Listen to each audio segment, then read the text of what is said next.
Boa noite, está no ar o Notícias da Hora pela sua TV Tiradentes. Se a eleição fosse hoje, o ex-governador Amazonino Mendes venceria em todos os cenários. A segunda pesquisa da MP Rede Tiradentes indica que houve mudanças no cenário político nos últimos 30 dias após o início da propaganda eleitoral.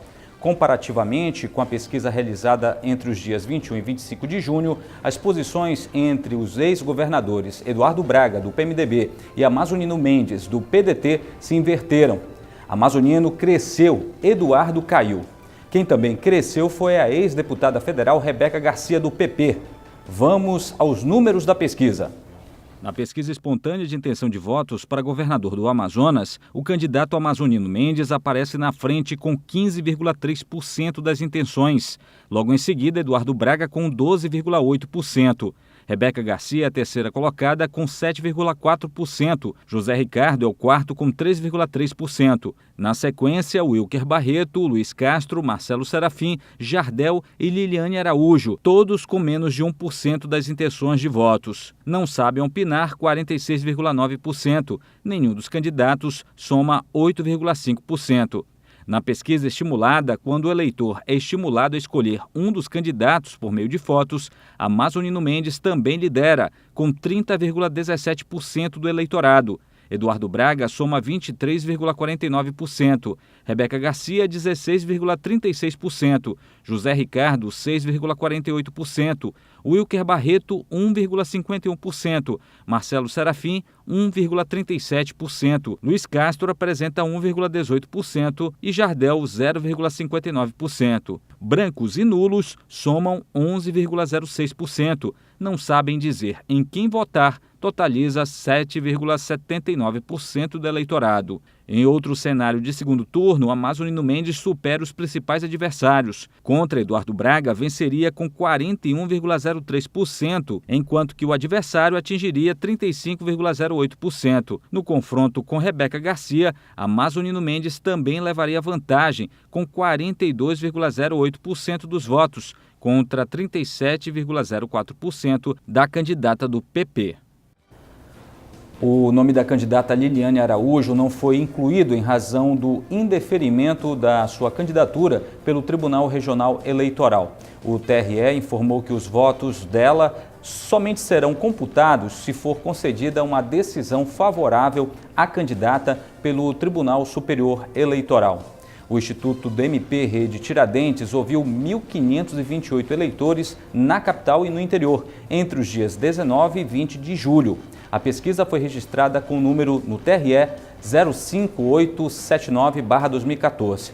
A margem de erro é de 2,6 pontos percentuais. A eleição suplementar está marcada para o dia 6 de agosto. Em Manaus, o aumento da gasolina foi superior aos 41 centavos por litro, previstos anteriormente. Com reajuste, postos de combustíveis já praticam preço de R$ 4,35. Alguns consumidores foram pegos de surpresa pelo aumento no litro dos combustíveis. A condutora até parou no posto, mas quando viu o preço, decidiu ir embora sem abastecer. Desisti, está muito caro, eu não tenho condições de botar esse preço todo de gasolina. Você entrou no posto, aí viu que estava o preço? Vi e está muito caro. Já quem estava com o carro na reserva não teve opção. O jeito foi encarar o preço salgado na bomba. Pegou todo mundo de surpresa, né? E isso aí não foi muito bom, não. Principalmente pra gente, né? No caso, eu parei por causa que já vinha no caminho, tinha que abastecer e ali não aceitava cartão. Eu preciso colocar, foi mais por causa disso. No caso da gasolina, o impacto em cima de um veículo que tem um tanque de aproximadamente 45 litros foi de aproximadamente R$20. Antes do aumento, quando a gasolina custava R$ 3,85, a pessoa desembolsava cerca de R$ 173 para encher o tanque. Mas agora vai desembolsar mais, R$ 193. Um aumento que desagradou muita gente. O álcool também teve aumento considerável, de R$ 2,99 para R$ 3,29 em média. Os aumentos nos preços dos combustíveis é reflexo do decreto da Presidência da República, que mais que dobrou a incidência dos impostos PIS e COFINS sobre os produtos. Mas na projeção do governo, esse aumento por litro da gasolina ficaria em torno de 41 centavos.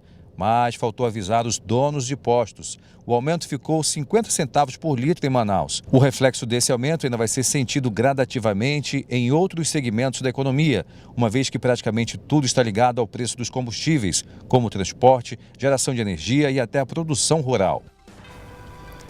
Governador faz balanço positivo de viagem a Brasília com a garantia da liberação de recurso de 300 milhões de reais. Durante solenidade de promoção dos policiais militares, o governador Davi Almeida fez balanço positivo da viagem a Brasília, que garantiu a liberação de recurso de 300 milhões de reais para o estado do Amazonas. 300 milhões também foi tratado, o secretário Eduardo Guardian se comprometeu em dar celeridade à tramitação. Nós passamos por uma etapa, que foi a etapa do Banco do Brasil, a análise, o lançamento no sistema de toda a proposta do nosso estado, e agora nós vamos passar ainda por 3 setores dentro do Ministério da Fazenda, e eu pedi celeridade nessa tramitação para que esses recursos possam estar o mais rápido possível nos cofres do estado. Outro aspecto positivo da viagem foi a confirmação da agenda com o presidente Michel Temer para tratar sobre Zona Franca de Manaus. O governador Davi Almeida levou a preocupação da classe empresarial amazonense quanto aos incentivos fiscais concedidos em outras regiões do país. Um projeto de lei complementar no Senado em que convalidava os incentivos fiscais às outras unidades da federação, 2 pontos que mexem e que ferem de morte a Zona Franca, que é a cola dos incentivos fiscais e a subvenção desses incentivos. Nós fomos até o Ministério da Fazenda e fomos recebidos pelo secretário executivo, Dr. Eduardo Guardia, expressamos a nossa preocupação. Ele conhece do assunto e vai propor, através de um pedido nosso, vai propor ainda na próxima semana o veto ao presidente da República. Durante a coletiva, o governador foi questionado por concursados da Polícia Civil sobre o chamamento dos aprovados. Davi Almeida se comprometeu em avaliar a situação. Eu já conheço o assunto, já enviei para a Casa Civil, já enviei para a Procuradoria, já enviei para a SEAD. Com muita cautela nós vamos tratar desse assunto, mas sempre falando no olho das pessoas, sempre falando com verdade e não prometendo aquilo que eu não posso cumprir.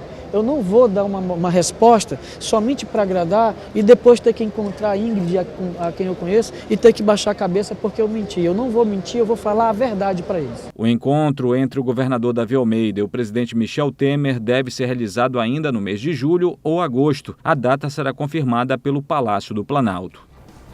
E ainda hoje pela manhã, o governador do estado anunciou Massami Miki como novo diretor-presidente do Instituto de Desenvolvimento Agropecuário e Florestal do Amazonas, IDAM. O anúncio oficial foi feito na manhã desta sexta-feira na unidade da Secretaria de Produção Rural, a CEPROR, no conjunto Atílio Andreasa, bairro Japiim, Zona Sul.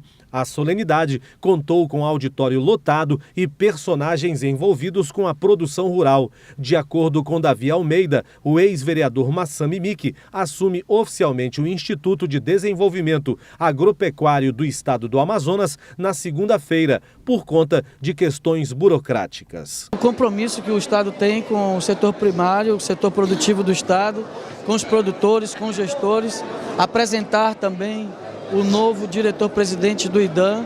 Ainda não foi dada a posse em função de ainda não estar sido publicado no Diário Oficial.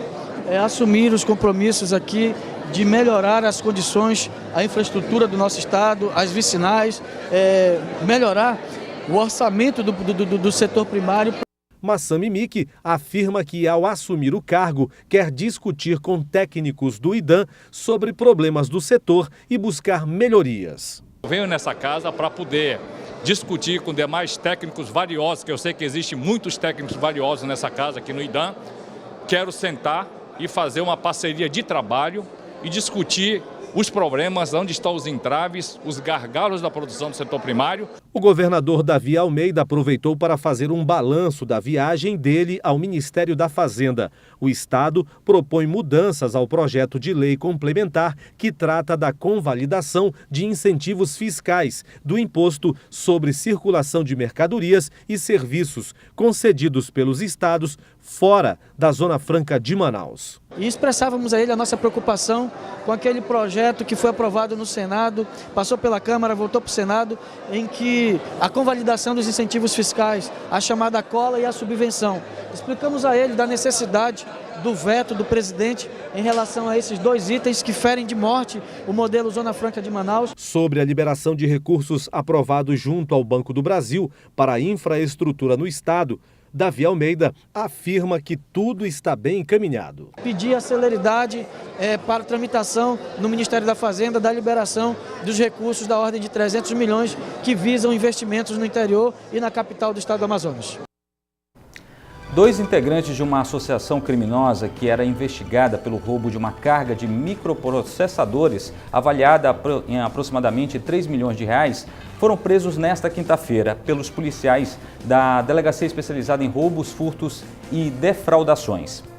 Wildemar Azevedo da Costa, de 31 anos, e João Ricardo Braga Carlucci, de 25 anos, eram investigados desde o dia do crime, praticado no dia 30 de junho deste ano. De acordo com o delegado Adriano Félix, ainda existem mais 3 pessoas envolvidas e que continuam sendo procuradas. O roubo teve como vítimas uma transportadora que fazia o transporte de cargas para uma empresa do Polo Industrial de Manaus e a empresa que iria receber essa carga.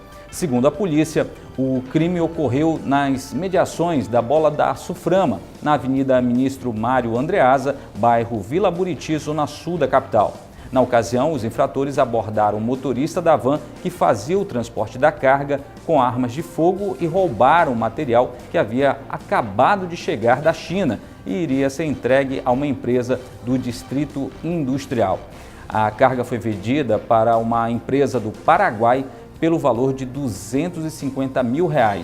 A investigação deve continuar a fim de que seja identificado o receptador da mercadoria e outros possíveis envolvidos. A dupla foi indiciada por roubo majorado e associação criminosa e será levada ao Centro de Detenção Provisória Masculino.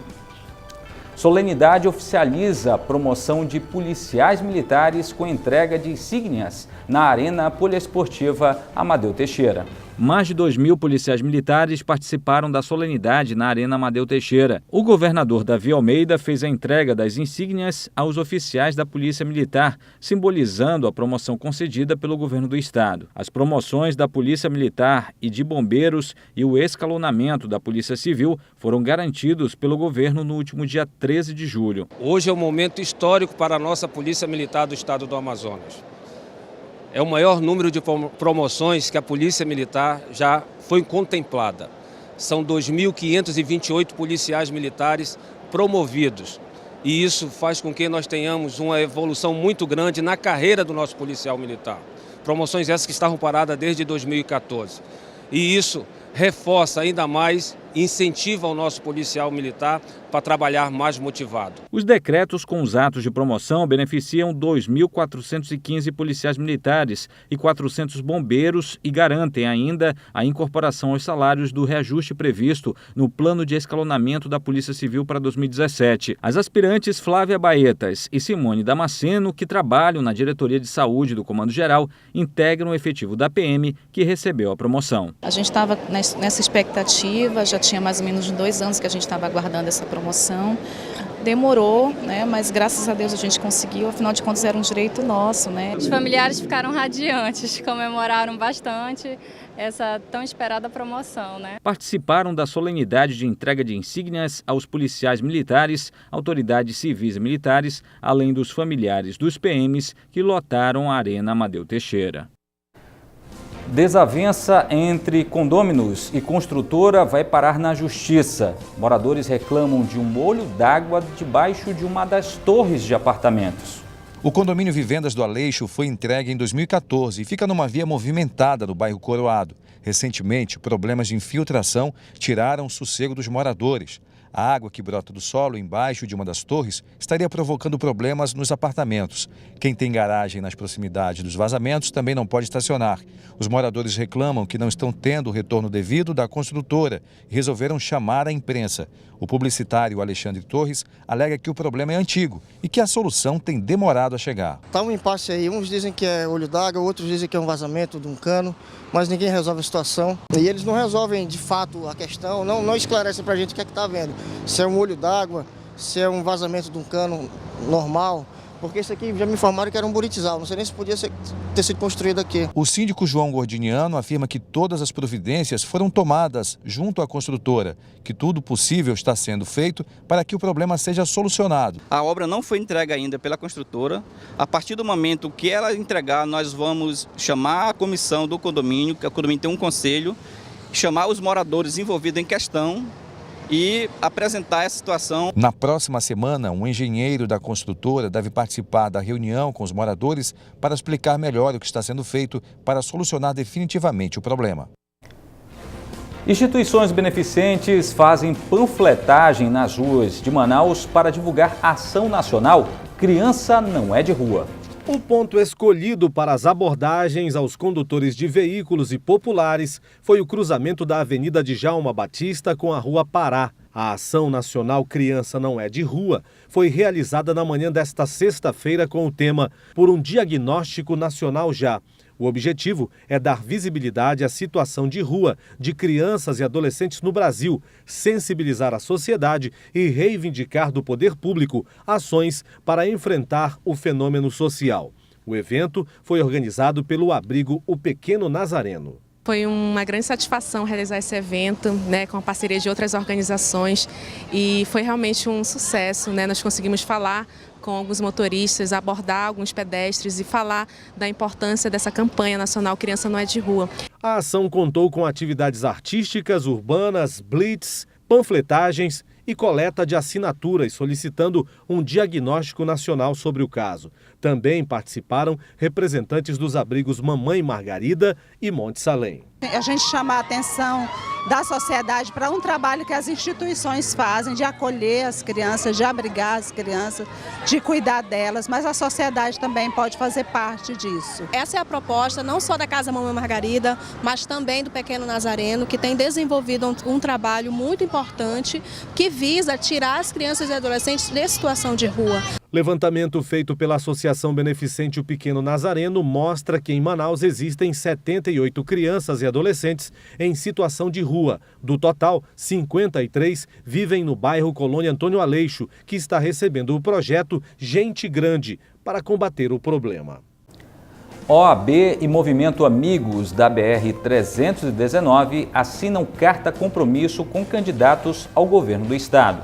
Dos 7 candidatos ao governo do estado na eleição suplementar, 4 compareceram ou enviaram seus vices para assinar a carta compromisso proposta pela Associação Amigos da BR-319. O coordenador da associação, André Marcílio, explica o que se pretende com essa carta assinada. Nós sabemos que o governo do estado pode ser um grande protagonista e um grande ator na repavimentação da BR-319.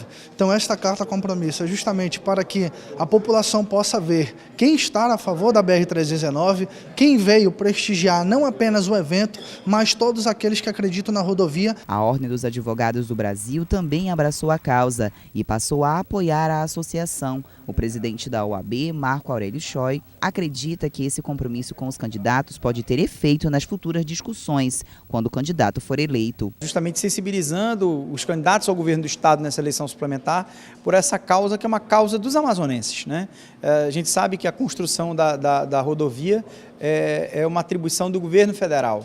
Mas nós queremos, com essa carta compromisso, com a assinatura dessa carta compromisso pelos candidatos, de que eles demonstrem o apoio. As obras de manutenção da BR-319 recentemente foram retomadas pelo DENIT, no trecho do meio, que é o único que ainda não é pavimentado. Chegou a hora de conferir as dicas de lazer e entretenimento para este fim de semana que estão na Agenda Cultural. Programe-se para este fim de semana. A Agenda Cultural. Clube do Trabalhador recebe neste fim de semana a primeira edição do Flix, o Festival Literário e Cultural do SESI. Serão 3 dias de atividades numa programação que inclui palestras, oficinas, atrações musicais e com a participação de escritores, artistas plásticos, jornalistas, músicos, entre outros. Na sexta e no domingo tem show da cantora Marcela Bartolo, a artista que representou o Amazonas no The Voice Kids Brasil. A primeira edição do Flix será de sexta a domingo no SESI, na Alameda Cosme Ferreira, de 10 da manhã às 8 da noite, com entrada livre. No No fim de semana tem festa julina de norte a sul de Manaus. 16 bairros da cidade vão realizar de sexta a domingo seus festivais folclóricos. A programação completa você encontra no portal Tiradentes no www.redetiradentes.com.br. Sábado. Ao som da bateria e com uma deliciosa feijoada, a Escola de Samba A Grande Família vai lançar um enredo que será defendido pela agremiação no Carnaval de 2018. Colômbia, a Esmeralda das Américas, é a aposta da escola para conquistar o 7º título de sua história no grupo especial. O evento será neste sábado ao meio-dia, na quadra da escola, na Rua Careiro, no bairro São José 1, zona leste de Manaus. A camisa oficial que dá direito à feijoada pode ser adquirida no 991 18 17 18. 991 18 17 18. Domingo.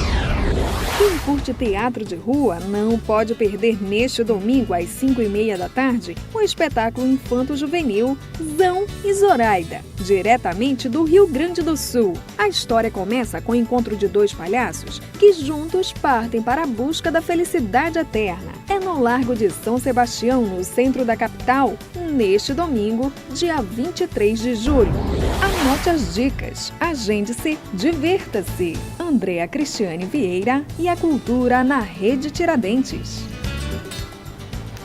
Esta edição do Notícias da Hora vai ficando por aqui. Para rever as reportagens exibidas nesta sexta-feira, acesse o nosso canal de vídeos na internet. O endereço é youtube.com/TV Tiradentes. E você pode mandar sua sugestão de pauta para o nosso e-mail, redacal@redetiradentes.com.br, ou ligue para a nossa redação 3616-3800. Obrigado por sua companhia, excelente noite e até segunda-feira.